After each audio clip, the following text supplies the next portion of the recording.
哋嚟到 Sea Cadet。Nice to meet you. All right. Thank you. Come in. Thank you. Hi, Philip. So where are you now? Right, this is Stockport Sea Cadet unit. We've been here in Stockport for 108 years. So we're one of the oldest Sea Cadet units in the northwest. Oh.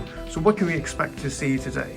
As you'll walk around, you'll see things that look quite naval in appearance, and it's just really to give that impact to the cadets of being on board a training ship.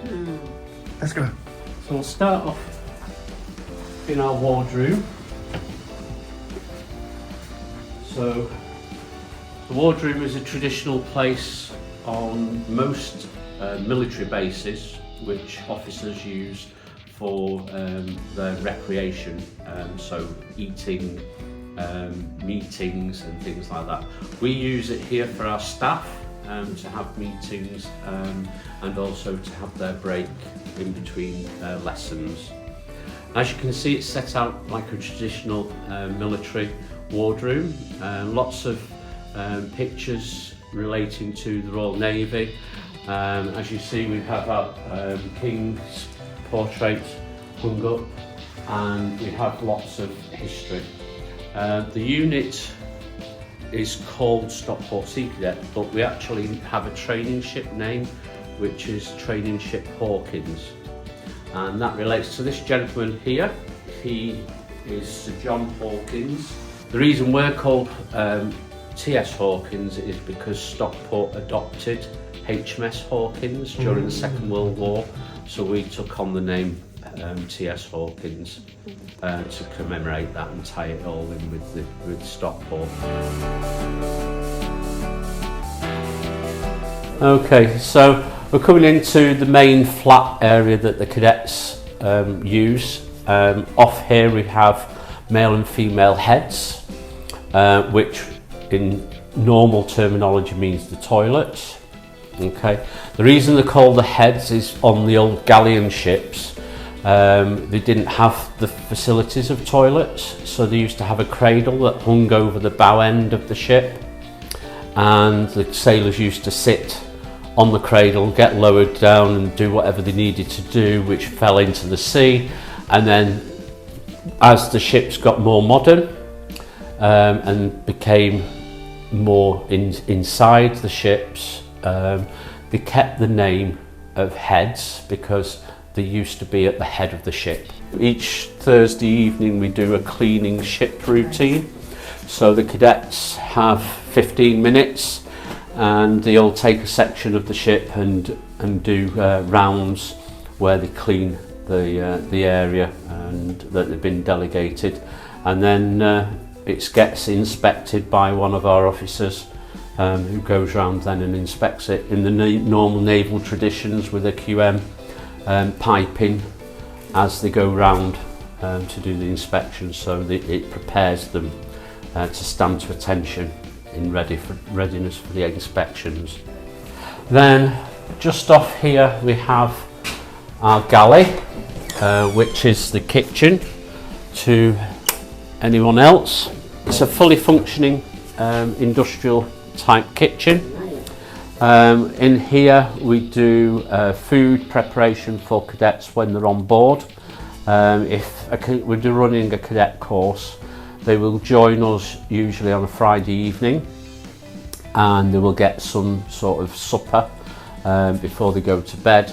Then in the morning they'll get a cooked breakfast, then they get the lunch, and then they get an evening meal on the Saturday, and then on the Sunday they get a cooked breakfast again and lunch, and that's all included in the price of the course. It's just really to give them that chance to stay on board and have that experience of coming together and socialise with each other outside of lessons and that. So yeah, it just gives them that whole military style experience. 船上伙食係點樣？朝早有傳統英式早餐，煙肉、香腸、蛋同焗豆。午餐就可能係湯、三文治或者係焗薯。夜晚多數就係 chili， 即係 stew 啊。總之絕對飽肚啦，甚至有啲 course 會教埋你煮添㗎。rather than like the scouts and the guides where they have pre-prepared meals with like opening bread and a tin of beans and making a meal out of that, we actually use raw ingredients, and they make cakes, bread, biscuits, and then they go on to learn how to make a 3-course meal and menu plan and the nutritional side of things. So they get a really good in-depth training on catering and cooking food, which again is a life skill. We do the military side of things if they do want to go into a career in the Royal Navy or any of the other armed forces, but predominantly our goal is to teach life skills in the style of the Royal Navy. I do think that young people Need this. really. Yes, and parents need it as well. Yes. By the time the cadets finish with us, they can actually cook them a meal, clean their own shoes, iron their own clothes, and tidy their own rooms and have that responsibility. So it does help with parents getting them better and more used to running in, being part of the house and not leaving everything on the floor lying around and letting the parents do everything for them. So when they go on to college or university, it helps with their independence more. So through here is our main deck. This is one of our main indoor areas where we do drill, PT type lessons, or anything where we've got a large group of cadets doing the same subject matter. It's also used at the beginning and the end of the evening for colours and evening colours.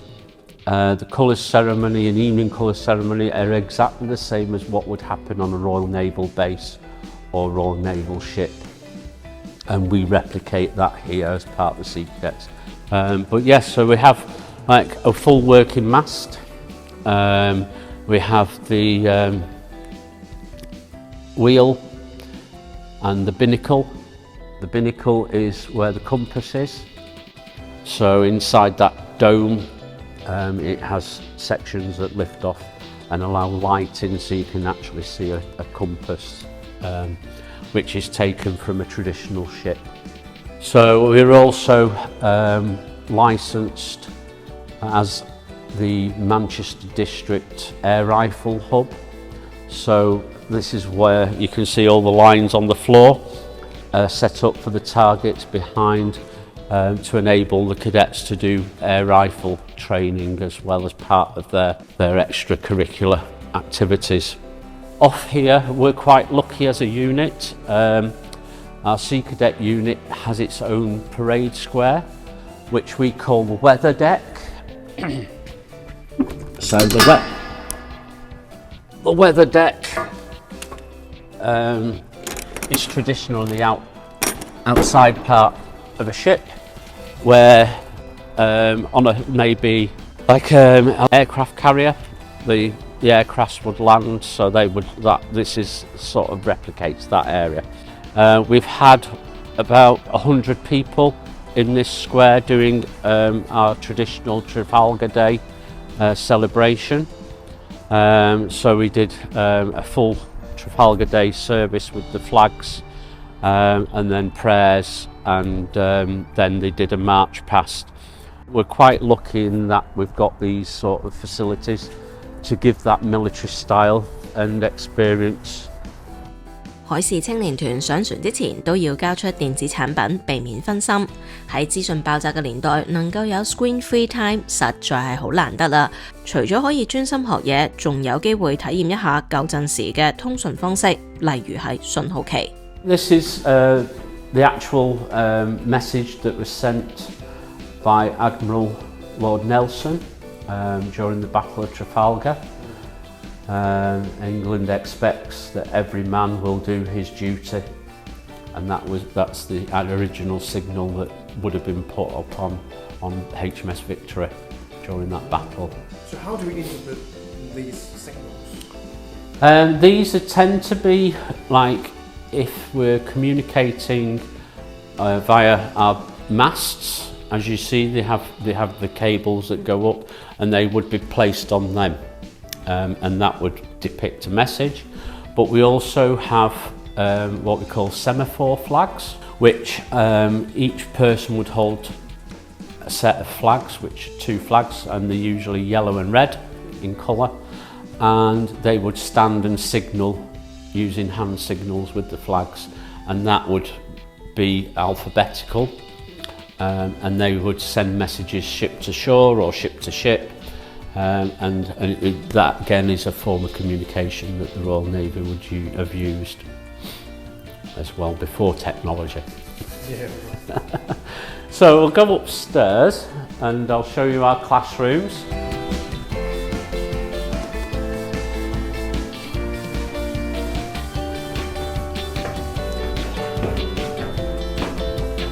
So this is what we call our upper deck. So this is our seamanship classroom. So this is where the cadets would come in and they might be learning about different types of ships, ships' battles, corps history, and also knots. So as you can see, we have a rather big chunky long knot at the end, which we call the heaving line. Okay, so on a ship of that size, you can imagine that the rope to tie it up to shore is probably going to be about that thick in diameter. So for them to be able to throw that to the shore to be tied off is going to take about 20 people to pick it up and throw it over the side, and it probably still wouldn't reach the side. So what they do is they tie a smaller piece of rope to the end of the chunky rope with a heaving knot, and they throw that across to the shoreline, and then the people on the shoreline grab hold of it and pull the rope over.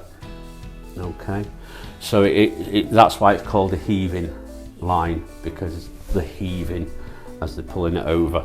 So the Royal Marine Barracks, this is where they would do their theory lessons on map reading, section attacks, things like that they would take out into the field. But also getting bearing, how the theory of getting bearings and grid references and them type of things that they would need when they're going out field craft. So they look at also the codings that are attached to maps, how to judge distance without taking a tape measure, so visual distance and things like that, but also how to do section attacks, so like the spearhead, the staggered, and so on. And then what they would do is learn about that in the classroom, and then they would take it out then and put it into practice in the field. So you've mentioned there is a Hong Kong community in Stockport. So do you welcome Hong Kong children to join the cadets? Yes, we accept anybody as part of the cadet force, regardless of whatever nationality they are. We do know that there's a Hong Kong community within Stockport, and we would encourage them to come down and at least have a look and see what we're about and what we do and what we can offer them as part of their skill sets, and also helping them integrate more into society, and learn about British culture as part of it, and the Royal Navy culture, and hopefully give them the skills that when they're going into looking for jobs, they've got that skills and that background to put on their CV, and then help them get into the workplace.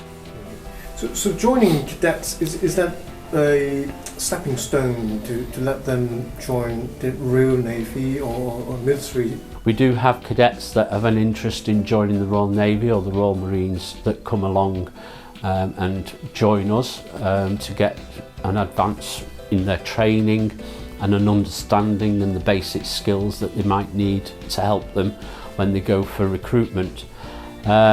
We have had some of our cadets that have gone into the Army and had no connections with the Navy side of the armed forces. Then we have had cadets that have gone into the police force. So being part of the cadet force, it's not about just being the military and having a military career, it's about having the skills to be able to go and do whatever you want to do. And giving you the values and understanding of the civic side and the community responsibilities that we all should share, and getting involved in the community and helping the community wherever we can. And we always, as a cadet force unit, we always try to help other charities and organisations. We try to involve ourselves as much as we can in the community and encourage our cadets to be doing the same and get involved in the community. 下一集我哋會再同 Philip 傾偈，睇下佢對於目前英國發生緊嘅議題有咩睇法。下集見。